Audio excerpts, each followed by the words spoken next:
Segunda hora del programa del profe Morales y, como es habitual, la hora de Venezuela en el programa. Seguimos grabando, hoy es viernes 5. Hay un hecho que ocurrió en Venezuela un martes 4 de febrero de 1992.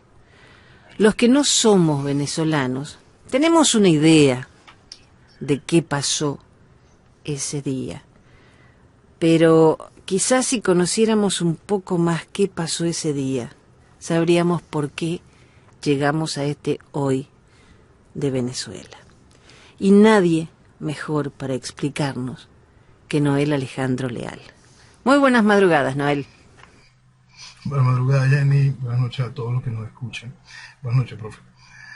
Sí, Jenny, 4 de febrero. 4 de febrero. Yo siempre lo he titulado como ese espacio, la oscuridad de esa madrugada todavía ya casi 3 décadas de esa realidad todavía permanece y mantiene a Venezuela sumida en la oscuridad. Y eso es parte de la realidad para poder entender todo el fenómeno que nosotros estamos viviendo. Pero para poder explicar quizá el 4 de febrero hay que dar un paseo largo para poder enfocar bien el asunto. Vamos con esto. Nosotros estamos en un periodo pseudo-democrático en 1958, después de la salida del general Marcos Pérez Jiménez. Entra este esquema que nace a través de algo que se denominó como el Pacto de Punto Fijo para generar una estabilidad del esquema democrático impuesto, donde los principales partidos de lo que fue la etapa pseudo-democrática venezolana llegan a un espacio donde ellos técnicamente iban a jugar a un espacio de intercambio de tiempos, pero nada más solo ellos podían acceder al poder. Tanto así que uno de los partidos firmantes de ese acuerdo lo dejaron por fuera.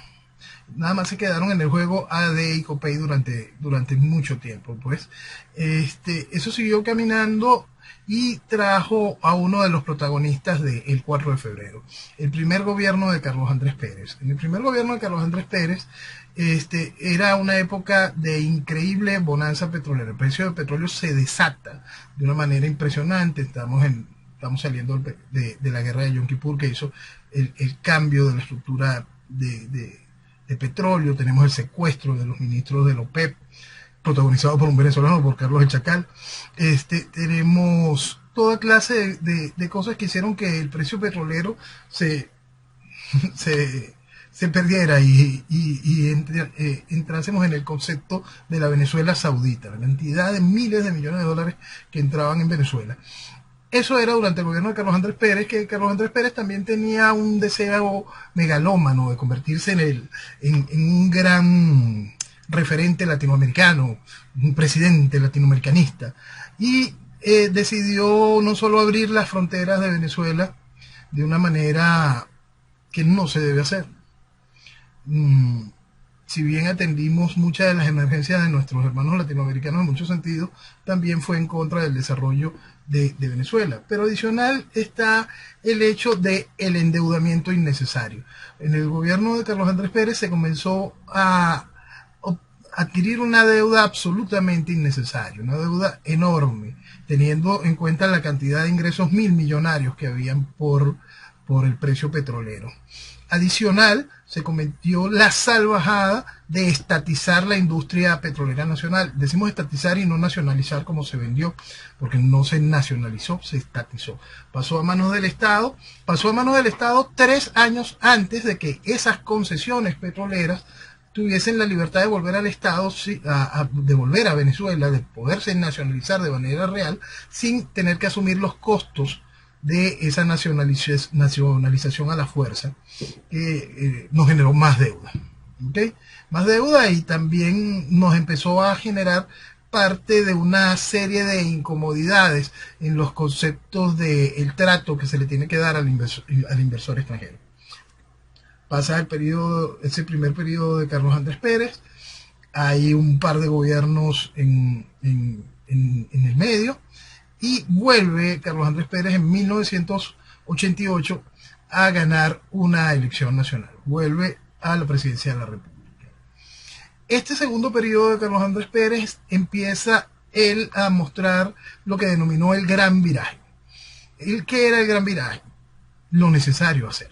Salir de todos los errores que él mismo había cometido y generar un espacio real para el desarrollo de Venezuela.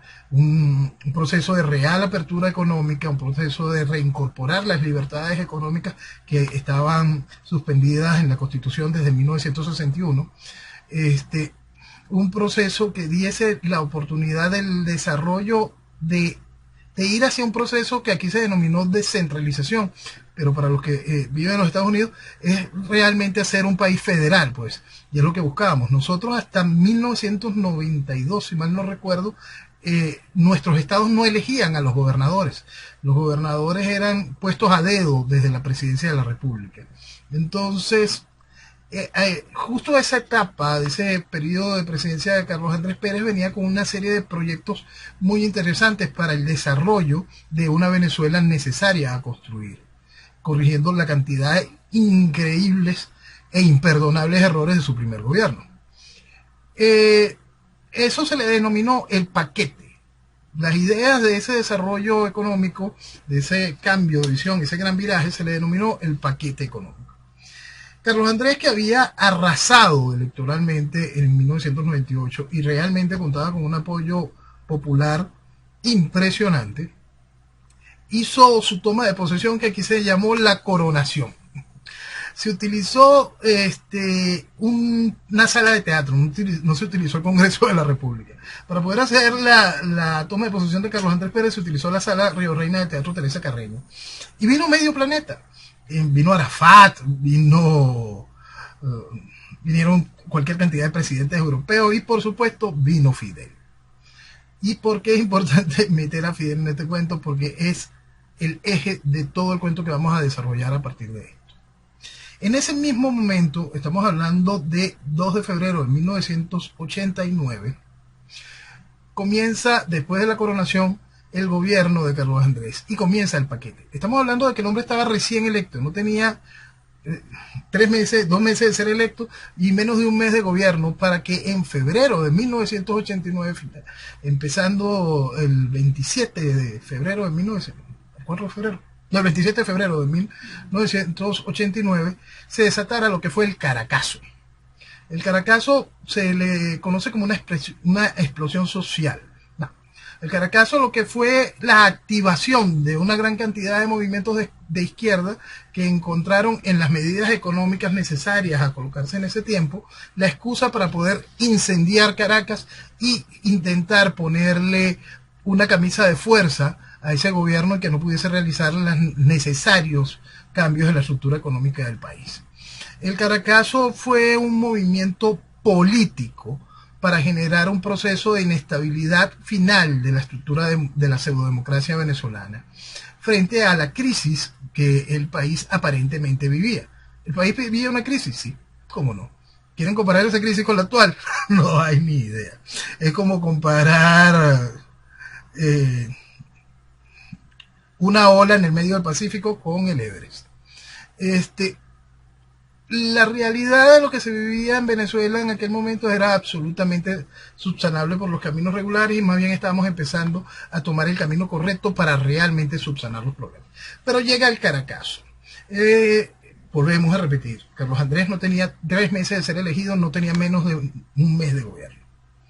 Ese proceso de inestabilidad generó un proceso de rumores, de cambios en las actitudes, de generación de cuentos de camino, de muchos problemas, y muchos problemas que venían también sonando en el espacio militar. Es muy importante para poder entender el 4 de febrero, entender que en el último año del gobierno anterior a Carlos Andrés Pérez, en el último año del gobierno de Lucinchi, hubo lo que se llamó en Venezuela una cosa muy poco recordada que se llama la Noche de los Tanques. Diversos tanques salieron del cuartel principal militar de Caracas, de Fuerte Tiuna, y tomaron posiciones frente al Congreso, frente al Ministerio de Interior y Justicia y frente a diversas ramas del poder del Estado. Hubo una contraorden, de eso no se habló mucho. pero ahí se empezó a expresar una parte de un malestar militar. No hay una definición real si esa parte de ese malestar militar, que estamos hablando previo al gobierno de Carlos Andrés Pérez, tenía algún tipo de consecuencia directa con lo ocurrido en el 4 de febrero o si tenían la misma visión ideológica. Pero sí demuestra que existía un problema dentro de la estructura de la Fuerza Armada. Llegamos a 1992 y llegamos al 4 de febrero de 1992. Esa madrugada, un grupo de militares que tenían mucho tiempo conspirando, que estaban encabezados en aquel momento por Hugo Chávez y por su compadre Arias Cárdenas, junto con otra serie de capitanes, del rango de capitanes, y un solo teniente coronel, sí, creo que era Urdaneta Hernández, creo que era comandante. El resto eran una serie de capitanes. Eran la cara visible de ese proceso de conspiración, un proceso de conspiración dominado por la estructura de izquierda, dominado por pensamiento de Cliver Ramírez, por el pensamiento de Douglas Bravo, comunistas reconocidos en el país de siempre, gente dedicada a hacerle daño a Venezuela. Era el principal capital ideológico de ese movimiento en aquel entonces. Se arropaban usando el nombre del Libertador. Se dieron a conocer como Movimiento Revolucionario Bolivariano 200. Esa madrugada, todos los capitanes que se les dio la responsabilidad de hacer las tomas militares correspondientes en cada uno de los estados principales de Venezuela para poder tomar el control del país, cumplieron, menos Chávez. Chávez no cumplió porque su acuerdo interno era conseguir el espacio político, no la toma por el control militar en ese momento. Tanto fue así que Chávez mismo engaña a mucho del componente civil, que después forma parte de su gobierno más adelante, lo engaña y no pasa por donde debería de haber pasado esa madrugada más temprano a entregar las armas que había quedado entregar a esos miembros de ese componente civil. Toma otra ruta para poder llegar a Caracas. En ese momento, a la par de ese tipo de situación del 4 de febrero, Carlos Andrés Pérez venía llegando de la cumbre económica de Davos, Suiza, esa misma madrugada. Esa misma madrugada, Carlos Andrés Pérez es recibido en el aeropuerto por el entonces ministro de Defensa, el general Ochoa Antich, hermano de un comunista que se ha dedicado toda la vida a destruir el país y vive ahora en nombre de la oposición, siendo un gran referente de la oposición, de esa que llama a votar y a seguir vistiendo democracia todo el tiempo. Esta desgracia, por cierto, participó en la última elección y lo dejaron por fuera. Entonces, Ochoa Antich se dirige al aeropuerto a recibir a Carlos Andrés Pérez. Carlos Andrés Pérez viene llegando con su jefe de la Casa Militar, el almirante Mario Iván Carratú Molina. Bajan del avión, se encuentran con el ministro de la Defensa, algo impensable en la madrugada de ese momento, y el ministro le pregunta, ¿qué es usted qué? Le dice, bueno, hay problemas en Caracas, hay rumores de orden militar. Carlos Andrés Pérez, que en eso tenía la particularidad de ser bastante soberbio, de creer siempre en la base de su liderazgo, le indicó al ministro de la Defensa, bueno, ¿y qué hace esto aquí? Anda a poner orden. Carlos Andrés se dirigió con su caravana a La Casona. Venezuela contaba de manera formal en aquel entonces con la residencia presidencial en La Casona, una casa grande que queda en el este de Caracas, muy cerca del aeropuerto de La Carrota. Y el ejercicio de gobierno regularmente se hace, por supuesto, desde el Palacio de Miraflores, que queda en el centro de Caracas, a una distancia interesante un punto del otro. El asunto es que Carlos Andrés se dirige a su casa, saluda a su esposa, saluda a sus hijos, y de una vez decide salir de vuelta hacia el Palacio de Miraflores. En ese ir de vuelta, porque los rumores seguían creciendo, ya se sabe de que hay problemas militares grandes en ciertos sectores del interior del país, ya se sabe que hay corte de comunicaciones con ciertas unidades militares en Caracas. Mientras que Carlos Andrés llegaba a Miraflores, el general Rodríguez Torres exministro de la Defensa, exdirector de SEBIN, del DIN, creador de la tumba, reconocido torturador, que hoy está en manos del gobierno y está sufriendo las mismas consecuencias de lo que él desempeñó durante tanto tiempo, atacó militarmente la residencia presidencial de La Casona, donde nada más se encontraba la esposa de Carlos Andrés Pérez con sus hijos y nietos. El componente de seguridad interna de La Casona, los militares fieles a la democracia de aquel entonces, y la misma fuerza de la esposa de Carlos Andrés Pérez, su decisión de no entregar la casa, bastó para ridiculizar el esfuerzo militar de Rodríguez Torres en aquel entonces. Por el otro lado estaba la acción de Chávez. La acción militar de Chávez logra entrar hasta el Palacio de Miraflores. Se recuerda mucho la imagen de un tanque entrando, rompiendo la reja principal de Miraflores, intentando subir las escaleras, una de las escaleras ya directamente hacia el Palacio de Gobierno.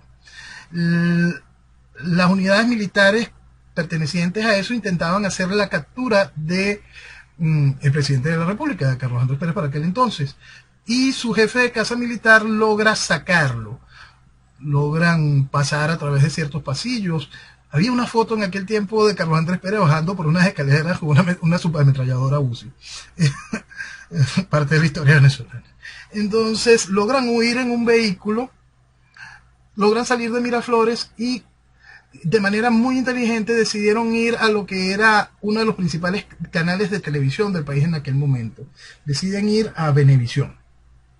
Venevisión, sí, mucha gente habla de que Venezuela debe ser un estado dentro del estado. La organización Diego Cisneros era otra, que era la dueña de Venevisión, pues. Y la ubicación donde se encuentra Venevisión en una colina, pero hacía poder tener un interesante control de los accesos. Parte de los militares fieles y la policía política de aquel entonces, la DICIT, se plegaron en la defensa de Carlos Andrés Pérez. Carlos Andrés Pérez da la orden de bombardear el Palacio Histórico Militar, que era donde ya se sabía que estaba Chávez, donde se sabía que el comandante de la operación en Caracas estaba allí. Da la orden de bombardearla y el ministro de la Defensa, Ocho Antich, le recomendó no hacerlo. Desobedeció la orden de Carlos Andrés Pérez y siguió Chávez intentando coordinar lo que ya era un golpe fallido, porque él mismo había ocasionado que no fuese efectiva en los tiempos la toma del Palacio de Miraflores. Carlos Andrés, al tener la oportunidad de poderse comunicar con el país y el mundo a través de los canales de televisión, dijo, para mí, una de las frases más interesantes que debe decir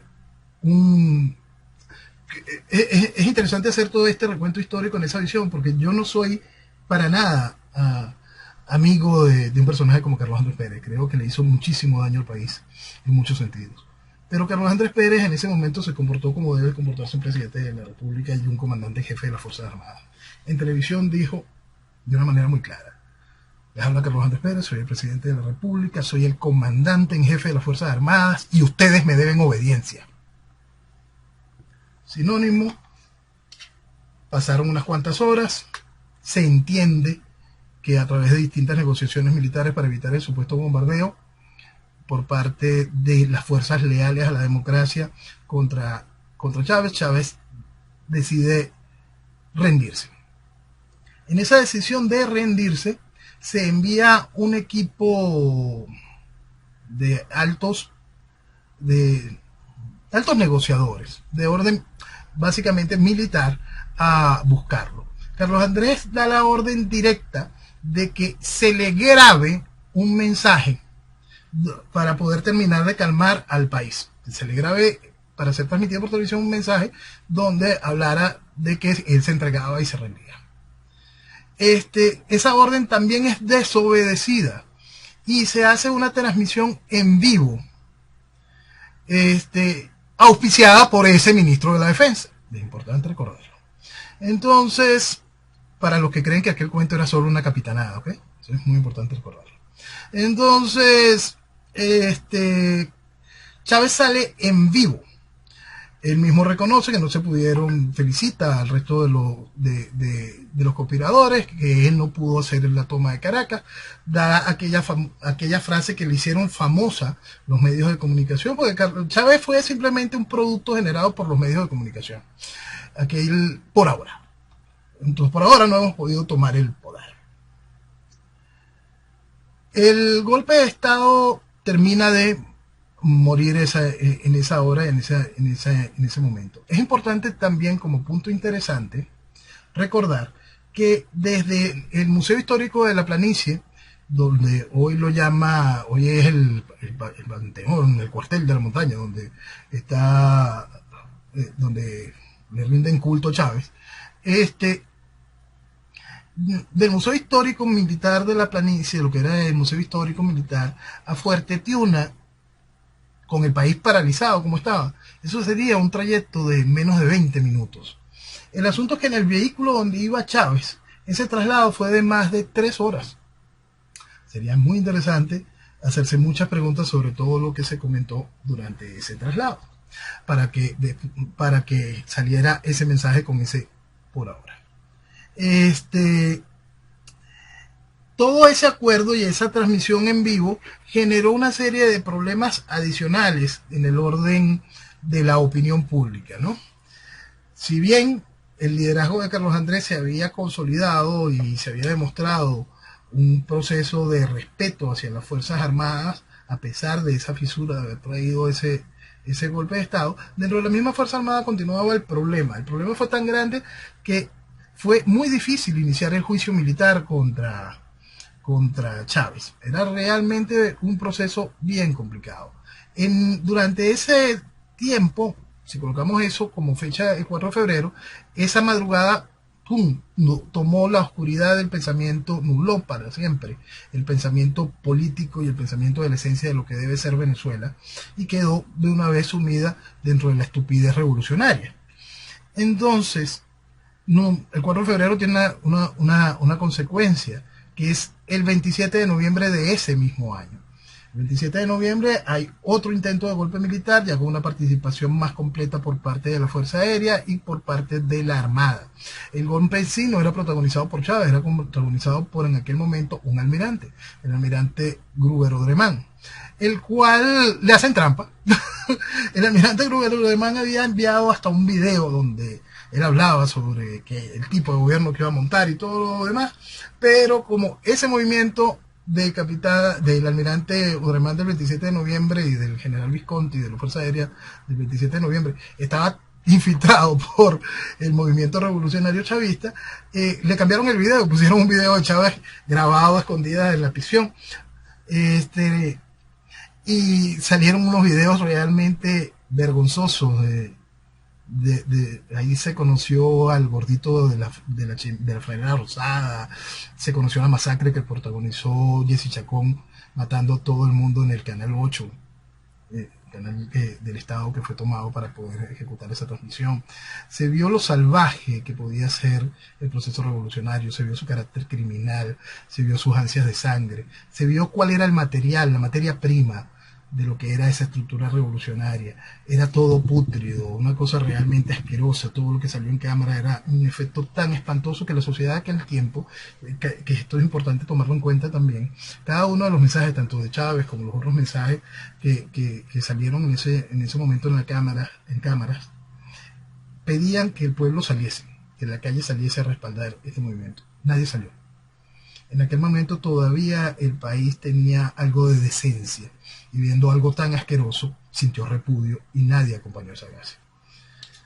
El 4 de febrero abre la puerta a esta desgracia. Por eso volvemos a colocarlo. Fue el día de verdad donde, sobre todo porque esto es muy importante tomarlo, esa intelectualidad que en 1989 se le arrastró a Fidel Castro, aquellos 911 ductores del país que se le arrastran a Fidel Castro de la manera más asquerosa, formadores de formadores, deformadores totales de la sociedad venezolana, se terminaron de enamorar de manera total de este comunista asqueroso y decidieron transformar el país en esto. El 4 de febrero abrió las puertas a este infierno de una manera definitiva. Puertas que no hemos podido cerrar, no hemos podido salir a la luz de esa madrugada, no hemos logrado despertar. Este señor, el ministro de Defensa, que 2 veces desobedeció órdenes, ¿tuvo algún castigo o no? No, nada, es líder de movimientos, no, para más, después de retirado, es líder de movimientos de oposición militar, de militares institucionales que hablan en nombre de la oposición y la reinstitucionalización del país. Oh, muy bien, muy buen castigo. Esto es un país que raya lo ridículo en tantas cosas que vergüenza. Hay cosas que de verdad avergüenzan, sobre todo de la estructura del pensamiento político, de lo que debería de ser la dirigencia de un país, con tantas oportunidades, con tantas responsabilidades, con tanto tan increíble potencial.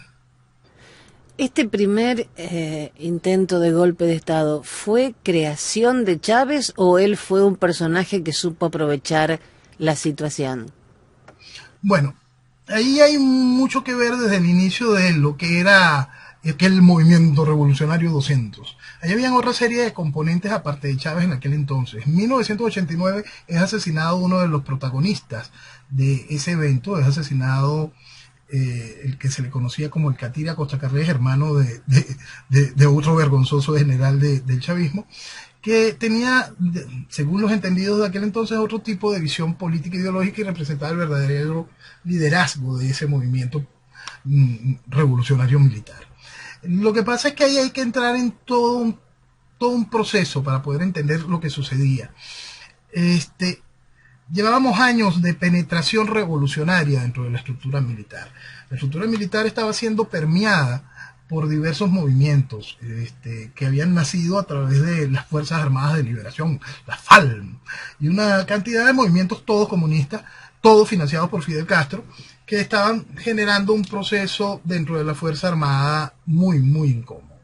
Por supuesto, ese proceso también tuvo sus referentes de orden nacionalista no socialista, que también estaban allí. Era el caldo de cultivo de lo que estaba todo dentro de la Fuerza Armada y dio pie a diversas movimientos que eran infiltrados por otros movimientos. Existía una agrupación que, si mal no recuerdo, se llamaba ARMA, de un coronel de la Fuerza Aérea, Izarra.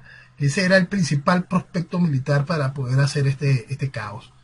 Después los tiempos, al tener que salir Izarra de la Fuerza Armada por estar realmente descubierto, al quedar inutilizado, se le toma este proceso revolucionario, movimiento revolucionario 200, un espacio de protagonismo, y Chávez el espacio de protagonismo después de que fue asesinado el Catire.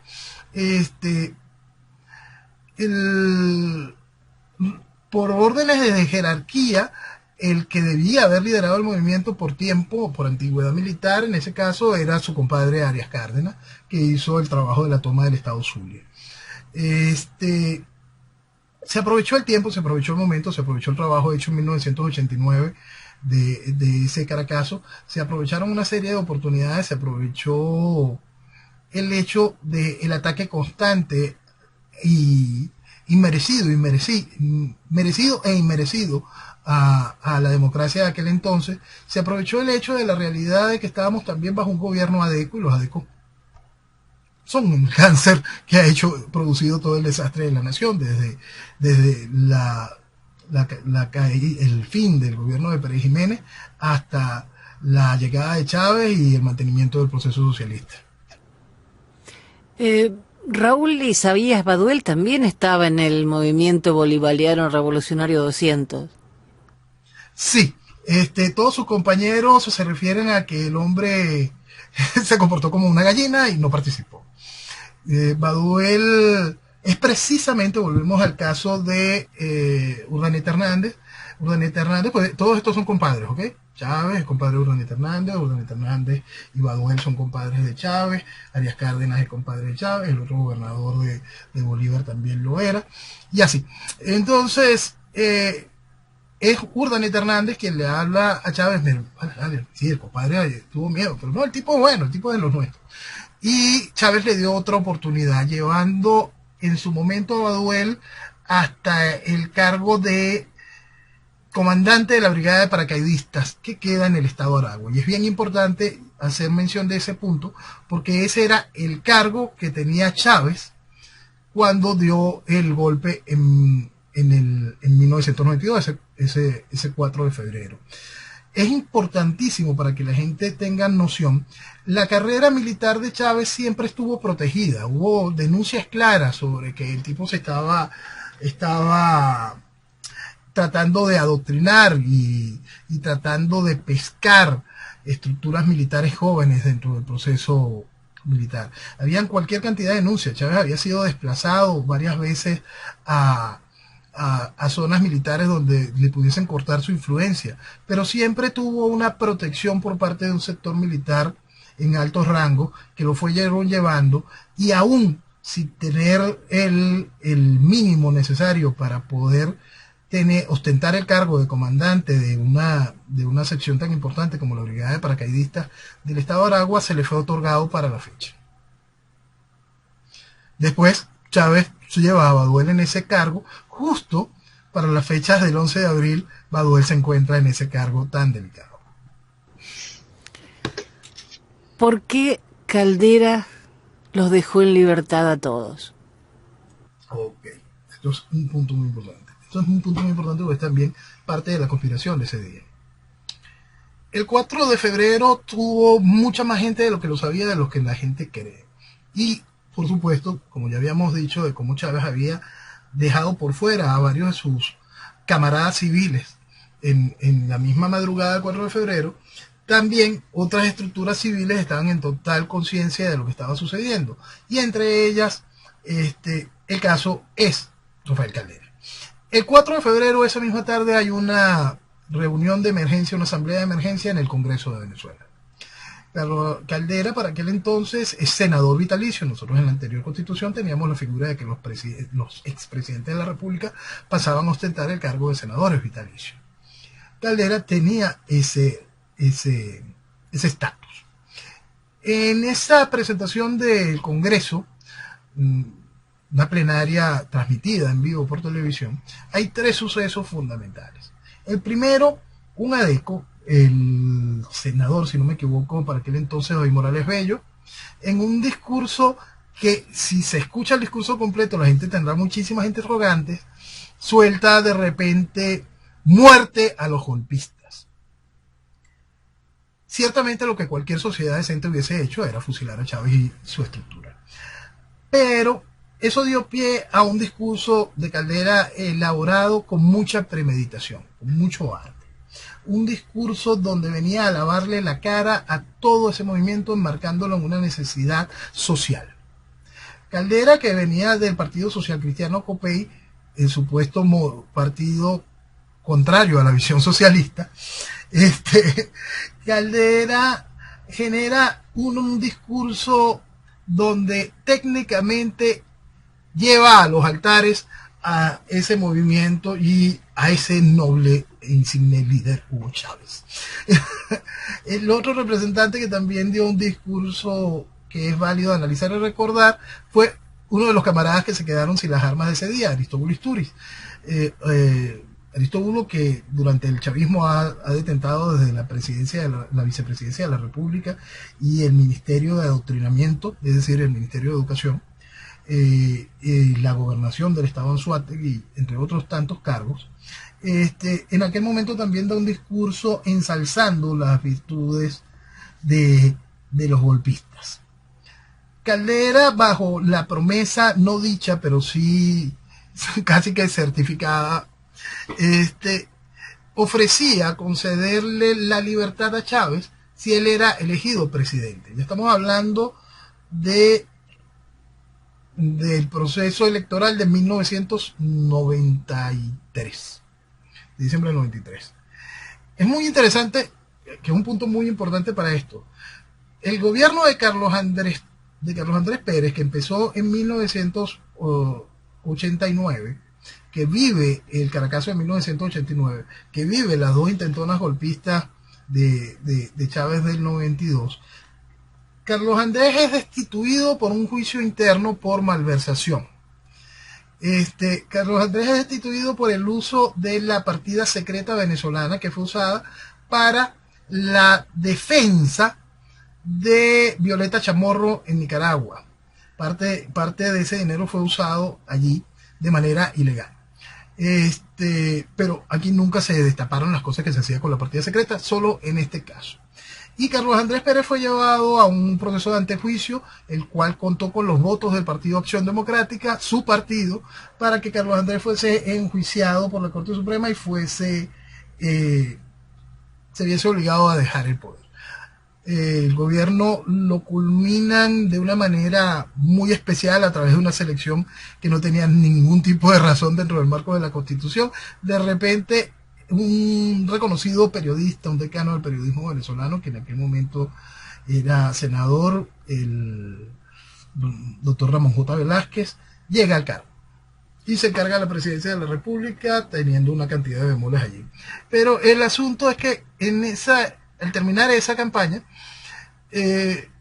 Caldera logra, y decimos logra con muchas comillas, porque los rumores de fraude de aquel entonces eran muy grandes, un extraño triunfo. Estamos hablando de Caldera, un hombre realmente envejecido, desgastado, un hombre que le costaba coordinar frases, un hombre realmente golpeado por la edad y por las enfermedades.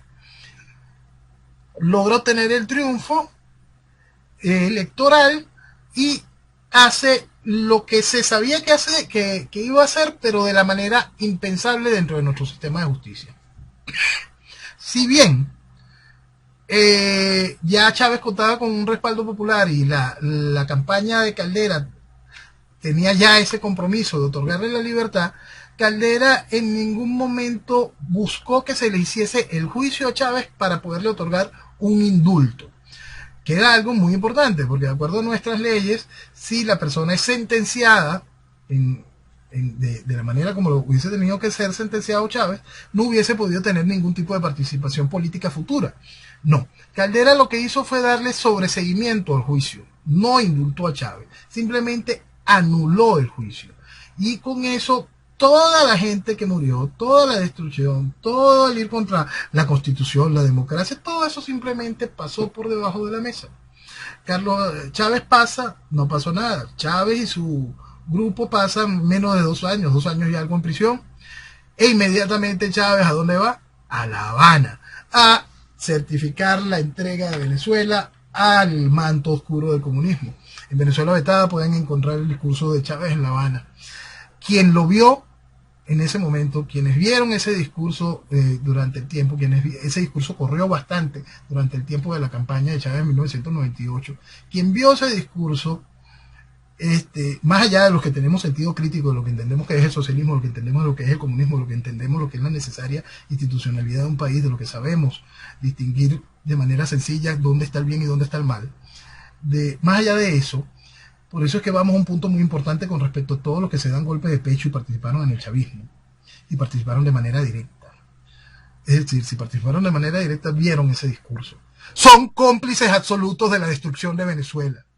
Punto. Todos y cada uno. Los que hoy se dan golpes de pecho por el nombre de la oposición. Tú no tienes idea de la cantidad de seres animales que hoy vienen y censuran el acto golpista de Chávez el 4 de febrero y fueron chavistas hasta antes de ayer. Dan pena, dan vergüenza y forman parte del pensamiento político venezolano respaldada por una sociedad infantilizada que no tiene amor propio. Porque esa es otra parte de la verdad. Porque si este país tuviese un mínimo de memoria, conciencia y amor propio, rechazaría toda la estructura política, comunicacional y académica venezolana y no le permitiría de manera alguna seguir opinando sobre el futuro de Venezuela. Así, a eso hay que llegar a pensar, porque todos son responsables de esta realidad de manera consciente. Estudiando... Perdona. No, por favor, estudiando un poquitito esto, porque no tenía mucho conocimiento, no sabía que Hugo Chávez había fundado el movimiento Quinta República. Lo descubrí ahora, no tenía idea de eso. Para poder tener participación política, para poder participación política, las leyes de aquel momento te decían que nuestros partidos políticos no podían participar con el nombre de Bolívar, con los símbolos patrios, no podías participar con nada de identificación de aquel entonces. Chávez, terminando de evocar todo el proceso del sentimiento socialista, empieza a incorporar el socialismo europeísta y trae los conceptos de Francia, la Quinta República Francesa, y aquí lo enmarca en el tiempo y se genera en su cabeza un proceso de las distintas repúblicas venezolanas y logra activar este movimiento. Ese movimiento se convierte en la plataforma política que lo lleva a ir a elecciones, el movimiento Quinta República. Ahora que estamos hablando del movimiento Quinta República, es un punto importante a traer. Es la segunda Asamblea Nacional, si mal no recuerdo, del movimiento Quinta República celebrada en Valencia. En ese momento que se toma conciencia, todavía creo que es la segunda Asamblea Nacional del movimiento revolucionario 200. Que ya son los pasos para la transformación al movimiento Quinta República, y nace allí en esa Asamblea Nacional. ¿Por qué traigo este punto? Este punto es bien importante porque Chávez, siendo militar, de la mano de el coronel que nombramos hace rato, Izarra, de la Fuerza Aérea, siendo militar, de la mano de otro coronel, Luis Alfonso Dávila, ídolo de la oposición actual, siendo militar, deciden ellos tres, como parte de la dirección de ese movimiento, de indicarle al resto del movimiento que había que tomar la ruta electoral. En aquel momento ya otro, por el que llora mucho de la oposición, Luis Michelena, ya estaba haciendo parte de la asesoría política de Chávez de aquel entonces. Chávez lo calificó mil veces como su padre político. Entonces Chávez intenta llevar a el movimiento a que entienda la necesidad que iban a poder tomar el poder, la oportunidad de poder tomar el poder a través del proceso electoral. Es interesante recordar este punto porque 3 miembros de la rama civil de la dirección de ese movimiento son los que más se opusieron a la decisión del ala militar de aquel entonces de ir a elecciones. Esos 3 miembros eran Freddy Bernal, Cilia Flores y Nicolás Maduro. Me suena. Es muy importante que el país entienda ese tipo de realidad. Aquel momento, aquellos civiles dijeron no a la ruta democrática. Otra duda que tengo, ¿por qué se homenajea a Diosdado Cabello por por el día que estamos hablando? No entiendo qué tiene que ver él. Bueno, él fue un protagonista menor de aquel momento. Lo que pasa es que aquel momento se quedó sin sus protagonistas, ¿no? Arias Cárdenas es algo que a ellos muchos no le conviene mostrar, ¿no? Porque ha sido tan dúctil para las necesidades de la revolución que no es una figura como para mostrarla todo el tiempo, ¿no? Arias Cárdenas en la campaña, por eso es muy importante también recordarlo, este país, le impusieron para la primera campaña presidencial de Chávez, después del proceso constituyente de 1999, cuando se hizo una retoma de todos los poderes y se hizo una gran mega elección de legitimación de poderes. El primer candidato presidencial contra Chávez fue Arias Cárdenas, su compadre, compañero del golpe. En aquel momento Arias Cárdenas Chávez no quería debatir, y Arias Cárdenas saca una cuña de televisión debatiendo él con una gallina, diciendo que Chávez era una gallina. Después, para el golpe, para los hechos de abril del año 2002, Arias Cárdenas declara en la mañana siguiente del 12 de abril, con un Chávez depuesto, que Chávez tenía las manos llenas de sangre, que era un criminal. Pero para los años 2010-2011, Chávez lleva a Arias Cárdenas a que sea embajador de Venezuela ante las Naciones Unidas. Ok, bueno, entonces vamos, protagonista. Los otros protagonistas, estamos hablando del capitán Urdaneta Hernández. Capitán Urdaneta Hernández, que Chávez lo nombra director de la Policía Política, fue su primer director de la Policía Política de la DICIP. Se separa de Chávez al darse cuenta Urdaneta Hernández que Chávez tenía contactos directos con la guerrilla de la FARC. La guerrilla de la FARC estaba pidiendo una cantidad de armamento y una cantidad de millones de dólares para aquel entonces. Urdaneta se entera, va y le dice a Chávez, mira, ¿qué es esto? Y Chávez le dice, sí, eso es una cosa, dáselas, arréglalo por ahí. En ese momento, Urdaneta Hernández se separa, Después hay otra veleta ridícula que se ha convertido también en estructura del ruido vacío que genera el chavismo dentro del chavismo, que es yo de la Costa Chirinos, como te dije, coronel Alfonso Dávila, que si no bien no tuvo participación directa, ahora es un insigne dirigente opositor. Es decir, el 4 de febrero se quedó casi que sin figuras, ¿no? Porque la otra figura que también le quisieron endosar el 4 de febrero era Baduel, que no participó, pero que estaba en la conspiración, entonces tampoco puedes utilizar a Baduel. Rodríguez Torres, lo tienes preso. Entonces lo que te queda, lo que te queda es Dios. Bien, Noel, creo que ha sido muy importante todo lo que nos has explicado sobre este primer intento de golpe para saber por qué llegamos a donde estamos. Pero ahora vamos precisamente a hoy. ¿Qué pasa hoy en Venezuela? ¿Qué pasa hoy en Venezuela? Estamos viviendo las consecuencias de toda una estructura que ha hecho posible que la revolución tenga al país en este tipo de situaciones. Por eso es que hay que ver todo dentro de este gran marco del proceso revolucionario, ¿no? Hay que ver el daño que hicieron tanto Caldera como Carlos Andrés, sus primeros gobiernos, el daño increíble de Caldera en su segundo gobierno, permitiendo todo este proceso de revolución comunista, toda la instauración del proceso socialista que vive Venezuela. Y ese proceso socialista lleva hoy a esta serie de realidades donde Venezuela ya no es un país petrolero, donde Venezuela no es un referente de democracia y libertad, donde Venezuela está absolutamente quebrada. Tú sabes, Jenny, que nuestro billete de más alta denominación es el billete de 50.000 bolívares. Hoy, con el dólar llegando a casi 2 millones de bolívares, estamos hablando de que ese billete está alrededor de 2 centavos de dólar, el billete de más alta denominación de Venezuela. Lo que Venezuela está viviendo en economía es una cosa que es increíblemente absurda, y entonces escuchas la mentira, porque todo sigue siendo dentro del marco de la mentira. Escuchas a la dirigencia económica gremial hablando y diciendo correr entre sus estructuras mediáticas de que el gobierno está buscando avanzar en una negociación porque necesita del poder privado. Señores, llevamos 20 años de revolución comunista. Quien cree que ese poder privado no pertenece al Estado revolucionario comunista. Entonces, es como decir que esta oposición política no pertenece al Estado revolucionario comunista. Entonces, lo que Venezuela vive hoy es caos, en todo sentido. Por supuesto, perdimos cualquier idea de independencia de poderes. En Venezuela no existe Estado de Derecho desde 1999. Importante recordarlo, todo lo que vivimos es un gran teatro. Entonces, lo que vive Venezuela hoy es consecuencia directa de esa madrugada, de esa oscuridad que seguimos pagando hoy. Lo que vive Venezuela hoy es la consecuencia del socialismo. Lo que vive Venezuela hoy es un teatro del absurdo total, que raya constantemente en lo ridículo, ¿no? Y en ese ridículo tenemos aliados llamando hacia una nueva agenda de calle.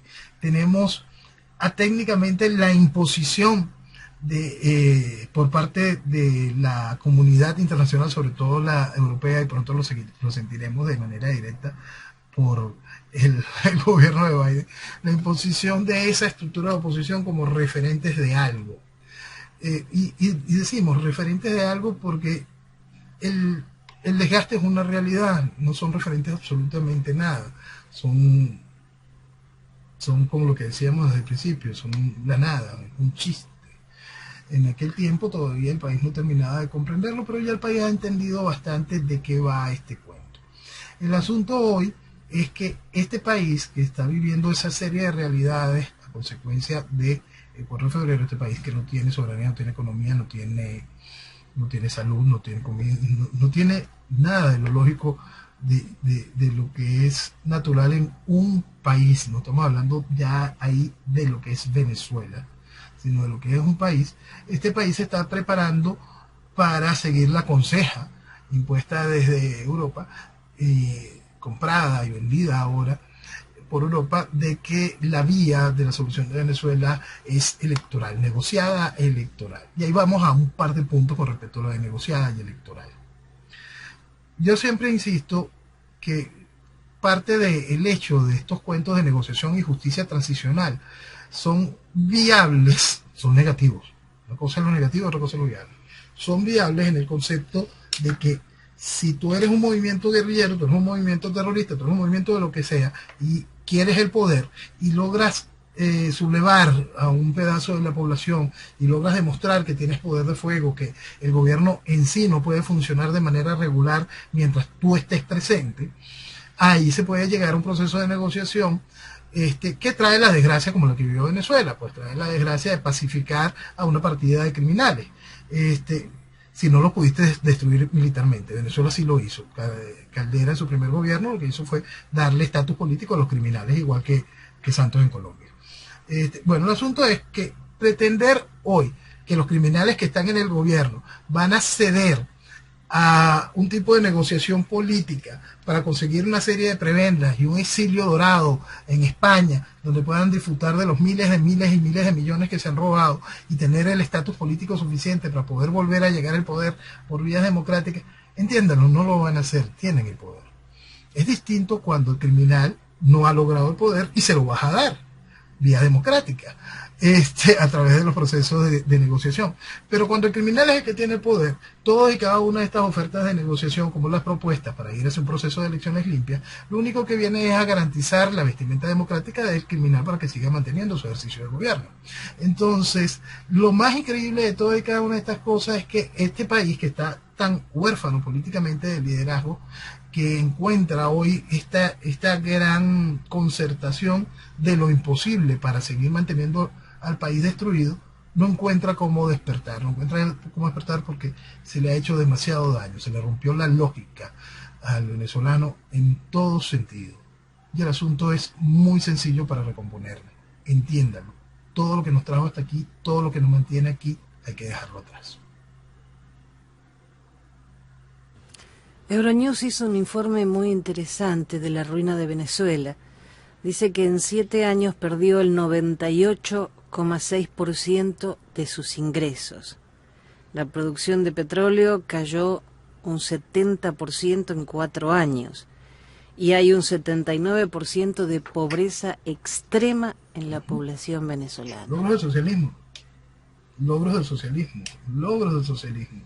Esto es muy importante siempre hacerle referencia a la gente. Si usted no toma en cuenta en serio el componente ideológico de todo este proceso, si no logra entender el componente ideológico completo, proceso revolucionario, neocomunista, fundamentalista, si no logra entender cada uno de esos ejes, si no puede abrir un poquito la ventana de su casa, salir y darse cuenta de que ese mismo componente está formando parte de un proceso global, que la revolución es una sola, que en Venezuela se ensayaron muchos de esos procesos, que Venezuela fue saqueada para financiar muchos de estos procesos. Si no se logra entender que la destrucción que vive Venezuela hoy es solo un ejemplo de lo que van a vivir muchas de las naciones, si no se logra entender que en el caso de Venezuela parar ese proceso de destrucción y darle avance a la reconstrucción de Venezuela es algo increíblemente viable, y con eso fomentar el proceso de transformación que vaya en contra de esta idea tan increíblemente criminal, no vamos nosotros a sobrevivir,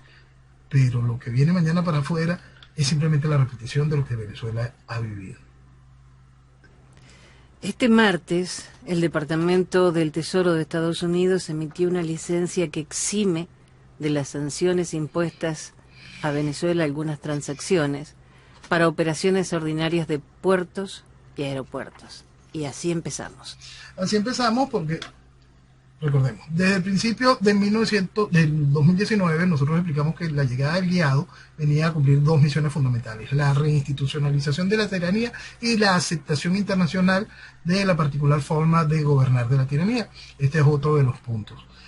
Por supuesto que la llegada del gobierno de Biden a el ejercicio de la Casa Blanca viene a terminar de cerrar ese ciclo, que la labor del guiado, pues darle esa aceptación internacional de gobierno. Ahora, para que pueda haber algún tipo de esquema de elecciones libres y justas, pronto la Secretaría de Justicia de los Estados Unidos va a tener que retirar el cartelito donde ofrece la recompensa por la cabeza de Maduro y de todos los miembros del alto gobierno, porque si estamos llamando a las elecciones limpias y participativas con ellos, y se va a garantizar el espacio y se va a hacer que la oposición unida vaya hacia las elecciones de alcaldes y gobernadores, por supuesto, es la reinstitucionalización y la aceptación internacional de esa forma de gobernar.